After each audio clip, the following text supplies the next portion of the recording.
प्रधानमंत्री नरेंद्र मोदी बाड़मेर में जनसभा को संबोधित कर गए और जो भीड़ उमड़ी उसने अब माहौल को ऐसा बनाया है कि अब जो है राजनीतिक चर्चा अलग तरीके से होने लगी है। रविंद्र सिंह भाटी सभा करते हैं तो भीड़ उमड़ती है, उम्मेदाराम चौधरी करते हैं तो भीड़ उमड़ती है, और कैलाश चौधरी की सभा है तो भीड़ उमड़ी है। बाड़मेर का नतीजा क्या रहेगा, यह अब मामला थोड़ा अलग तरीके का है। फंसा हुआ मामला है बाड़मेर में। प्रधानमंत्री नरेंद्र मोदी की आज की सभा में क्या बातें कही गई और बाड़मेर का मूड क्या कहता है, इसी बात पर विश्लेषण करेंगे आज। नमस्कार, मैं प्रदीप हूं और आप थिंक 360 देख रहे हैं। बाड़मेर की सीट पे रविंद्र सिंह भाटी जो कि बागी के तौर पे ताल ठोक रहे हैं। अब बाकी जगह मामला जो है वो दो पार्टियों के बीच ही लगभग नजर आ रहा है। एक सीट और पे हम चर्चा कर रहे थे जहां त्रिकोणीय मुकाबला जो है वो सीधा दो पार्टियों के बीच में है, लेकिन ऐसा मैंने राजस्थान के इतिहास में खास करके पहली बार देखा है कि कांग्रेस अपील कर रही है बांसवाड़ा की सीट पे कि प्लीज हमें वोट मत देना, यानी हमारे सिंबल पे आप मत डालना, आप भारत आदिवासी पार्टी को वोट दीजिए। ये जो हमारे लोग थे इनको हमने पार्टी से निकाल दिया, सिंबल जरूर दिया है। तो इस गठबंधन वाले मामले में बांसवाड़ा डूंगरपुर में तो स्थिति एक है कि कांग्रेस ने अपने हथियार जो है वो भारत आदिवासी पार्टी को सौंप दिए हैं, संगठन वाले। लेकिन कांग्रेस से सिंबल पाए का सब बेचे, मतलब उस इशू को छोड़ेंगे नहीं, सिंबल को छोड़ेंगे नहीं, हमारी राजनीति खत्म हो जाएगी। ऐसे में लोकसभा चुनाव बड़ा रोचक अंदाज में और सबकी नजर है बाड़मेर सीट पे खास करके कि क्या होगा बाड़मेर में। बांसवाड़ा में भी चीज फंसी हुई है कि कांग्रेस और भारत आदिवासी पार्टी अगर एक तरफा वोट पाती है तो फिर महेंद्रजीत मालवीय मुश्किल में पड़ सकते हैं। लेकिन इन दोनों प्रत्याशियों को खड़ा रखने का, यानी कि बागीदोरा में भी कांग्रेस का प्रत्याशी और लोकसभा सीट पे भी कांग्रेस के प्रत्याशी के खड़ा रहने का जो वजह है वो मालवीय को ही बताया जा रहा है। ये तमाम तरीके के आरोप चलते रहते हैं, लेकिन अब जो ट्विस्ट या त्रिकोणीय संघर्ष वाली सीट है उसका नाम बाड़मेर है, धोरा धरती, जहां प्रधानमंत्री नरेंद्र मोदी ने कहा भी कि पानी इतना महंगा था कि लोग कहते थे घी ढुल जाए, यानी घी गिर जाए तो कोई चिंता नहीं, पानी नहीं गिरना चाहिए, पानी व्यर्थ नहीं बहाना चाहिए। ये वो इलाका है और बाड़मेर का संघर्ष, बाड़मेर में पलायन, बाड़मेर में सीमावर्ती इलाके जिसकी चर्चा रविंद्र भाटी करते हैं, उन्हीं चर्चाओं पे प्रधानमंत्री नरेंद्र मोदी ने अपना रोड मैप प्रस्तुत किया।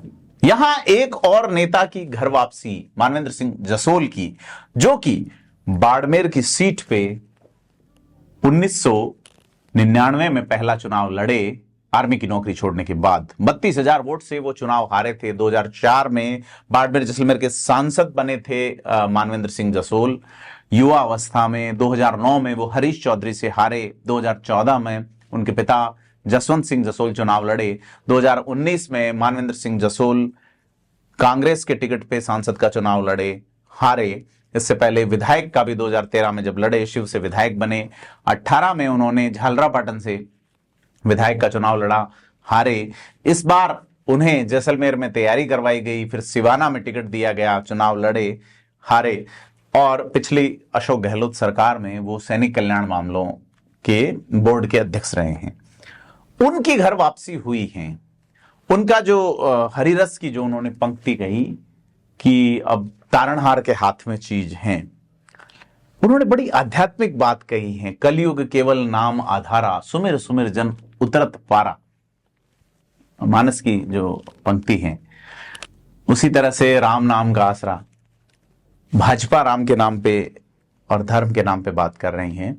और इसी बीच मानवेंद्र सिंह जसोल का भी यह कह देना सीधे तौर पे रविंद्र सिंह भाटी, जिन्होंने ये कहा है कि मानवेंद्र सिंह जसोल परिवार जैसे हैं, उनके खिलाफ कोई शब्द, कोई बयान उनकी ओर से नहीं आना अलग तरह की पॉलिटिक्स को दिखाता है। खास करके क्या मानवेंद्र सिंह जसोल राजपूत वोट बैंक से अपील करेंगे कि मानवेंद्र सिंह जसोल को वापस लिया गया है? क्योंकि राजपूत वोट बैंक में एक नाराजगी खास करके राजस्थान में नजर आ रही है। गुजरात में पुरुषोत्तम रूपाला के जो बयान के बाद में, या झुंझुनू में शुभकरण चौधरी के बयान के बाद में जालोर में तो पूर्व विधायक खुशवीर सिंह जोजावर के नेतृत्व में शपथ हुई है आहोर और जालोर इलाके के राजपूतों की कि हम शपथ लेते हैं, लेकिन चूंकि वहां कांग्रेस के विधायक मौजूद हैं तो यह एक तरीके का मैनेज थिंग नजर आता है। लेकिन ये मैनेज किया जा रहा है तो प्रभावी है, पॉलिटिकल है, और इसमें दाद देनी बनती है अशोक गहलोत की, जो इस पॉलिटिकल मैनेजमेंट में खास करके राजपूतों को साथ रहे धर्मेंद्र राठौड़ की, कि उन्होंने जिस तरीके से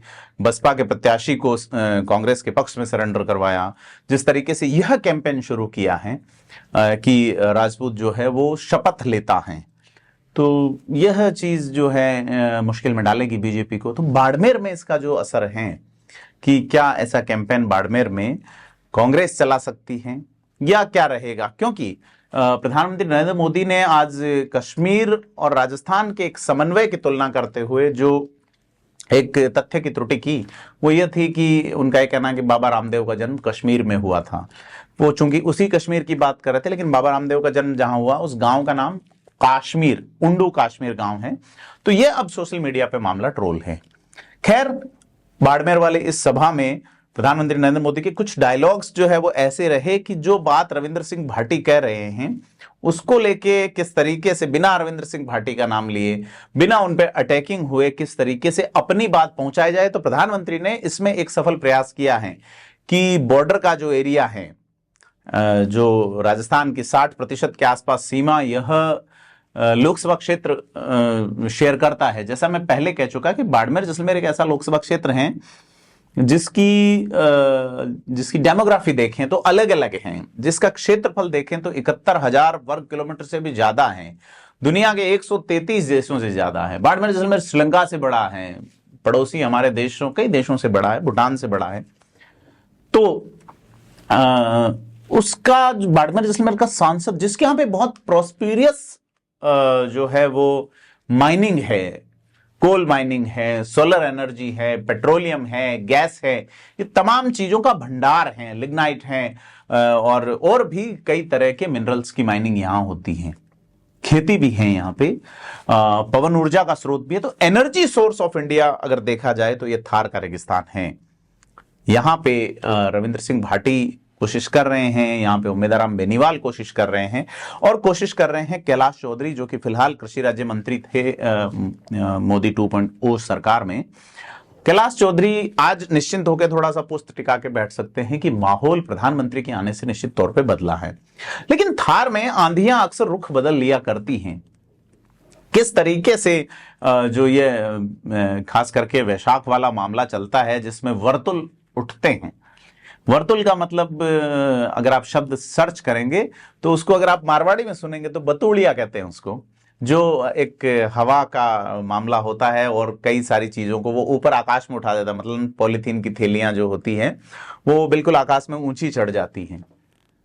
तो ये बेसिकली सोशल मीडिया टाइप मामला है कि सोशल मीडिया में आप ट्रोल या वायरल होते हैं तो वो इसी तरह से वर्तुल बनता है, तब सोशल मीडिया का वर्तुल होता है। चुनाव में आजकल बहुत काम आ रहा है। रविंद्र सिंह भाटी खास करके दौरे पे रहे हैं दक्षिणी राज्यों के, जिसमें गुजरात, मुंबई, पुणे, हैदराबाद, बेंगलुरु, चेन्नई समेत तमाम इलाकों में रहे, प्रवासियों को अपील की, और वो लौटते हैं देश के नेशनल मीडिया में लगातार रहे वो, और उन्होंने लोगों उसमें अपनी बात कही है, एजेंडा प्रस्तुत किया है। और प्रधानमंत्री नरेंद्र मोदी ने उनकी जो बातें हैं, जैसे पानी वाला इशू है, तो उन्होंने जल जीवन मिशन का उल्लेख किया कि किस तरीके से ये हो रहा है, ईआरसीपी का उल्लेख किया, हरियाणा वाला जो यमुना जल का मामला रहा, नर्मदा का पानी रहा, तो गुजरात वाला, तो ये सारे उल्लेख करते हुए प्रधानमंत्री ने ये कहा है कि भाई बाड़मेर जैसलमेर में पिछली सरकार के कारण, यानी कि कांग्रेस सरकार के रोड़े अटकाने के कारण कहीं काम नहीं हो पाए। तो प्रधानमंत्री ने यह चीजें जरूर कही, खास करके बाड़मेर को इंगित करते हुए। पानी का इश्यू यहां सबसे बड़ा है, और सीमावर्ती इलाकों के लिए भी उन्होंने कहा है कि यह हमारी सरहद का अंत नहीं है, यहां से हमारे देश की सरहद शुरू होती है। तो अगर कैलाश चौधरी वापस जीतते हैं तो सरकार यहां, कैलाश चौधरी भी तथ्य की भूल कर गए, जैसे कि उन्होंने कहा कि पहले यहां अच्छी सड़कें नहीं थी, गाड़ियों के एक्सल टूट जाया करते थे, लेकिन अब यहां वंदे भारत ट्रेन कहते कहते चूक गए, तो सड़कों पर तो चलने से रही। बाड़मेर जैसलमेर में फिलहाल वंदे भारत है भी नहीं। तो यह नेताओं की अक्सर जबानें फिसल जाती हैं, क्योंकि आजकल सोशल मीडिया का दौर है, तो सीधे तौर पे चीजें जनता के बीच वायरल हो जाती है। वही वर्तुल तो इस सीट पे अब बड़ा रोचक मामला बन रहा है। प्रधानमंत्री नरेंद्र मोदी ने घेरा कांग्रेस को भी, जिसको इंडी गठबंधन वाली बात कही, या उसके अलावा उन्होंने कहा परमाणु परीक्षण इसी पोखरण में हुआ था। पोखरण हालांकि बाड़मेर लोकसभा का हिस्सा नहीं है, वो जोधपुर लोकसभा का हिस्सा है। तो इसी परमाणु परीक्षण पोखरण वाले में देश को एक शक्ति मिली, और इंडी गठबंधन के एक जो बयान का उल्लेख करते हुए कहा कि हम परमाणु शक्ति संपन्न पड़ोसियों के बीच हैं, और हम कैसे परमाणु का त्याग कर सकते हैं, ये कौन सा प्रेशर है। इंटरनेशनल प्रेशर की ओर प्रधानमंत्री का इशारा रहा। दूसरी बात उन्होंने कहा कि देश को शक्ति संपन्न से शक्ति विपन्न करने की कोशिश है। इस तरह की बात उन्होंने इस आयोजन में कही है अपने संबोधन में। तो प्रधानमंत्री नरेंद्र मोदी ने कई बिंदु, जिसमें धर्म वाला इशू रहा हो, चाहे और भी कई बातें रही, जिनमें मोटे मोटे तौर पे यह रहा कि क्यों ही रिपीट किया जाए भाजपा की ओर से। अब जसवंत सिंह जसोल के बेटे मानवेंद्र सिंह जसोल से भी प्रधानमंत्री नरेंद्र मोदी रूबरू होते हैं, उनकी तबीयत पूछते हैं। तो यह जो राजपूत वोट बैंक क्या रविंद्र सिंह भाटी की ओर जाएगा, नंबर 1। नंबर 2, मुस्लिम वोट बैंक जो ये सोच रहा है कि रविंद्र सिंह भाटी अगर सांसद बन जाते हैं तो शिव की सीट खाली होती है, और जो मुस्लिम समाज की आपसी लड़ाई में सीट चली गई थी उसे वापस पाने का एक प्रभावी और सुनहरा अवसर है। तो उस अवसर को कैसे बनाया जा सकता है, यह चीजें देख रहे हैं लोग, खास करके मुस्लिम समाज के लोग। लेकिन प्लानिंग और प्लान ऑफ एक्शन जो है वो कांग्रेस का भी कमजोर नहीं है। भाजपा ने आज जिस तरह का मैनेजमेंट किया, उससे लगता है कि यहाँ का मुकाबला जो है वो जबर रहेगा। देश दुनिया की नजर इसी सीट पे रहेगी कि बाड़मेर जैसलमेर में कास्ट इक्वेशन क्या रहेगा। अगर मूल ओबीसी का वोट बैंक जो कि रविंद्र सिंह भाटी की ओर जा सकता था, वो अगर आज की रैली के बाद हवा बदल जाती है, रुख बदल जाता है और भाजपा में जाता है, और जाट वोट बैंक एक तरफ चला जाता है, तो फिर भाटी कमजोर होंगे निश्चित तौर पे। और अगर जिस तरीके से सांगाराम जांगिड़ जो कि टिकट मांग रहे थे इसी लोकसभा से, जो कि डीजीपी रहे हैं तमिलनाडु के, उन्होंने टिकट मांग रहे थे, उन्होंने भी थार का रन वगैरह इस तरह के कुछ इवेंट्स वगैरह किए थे, टिकट मांगा था, वो भाजपा में आ गए आज।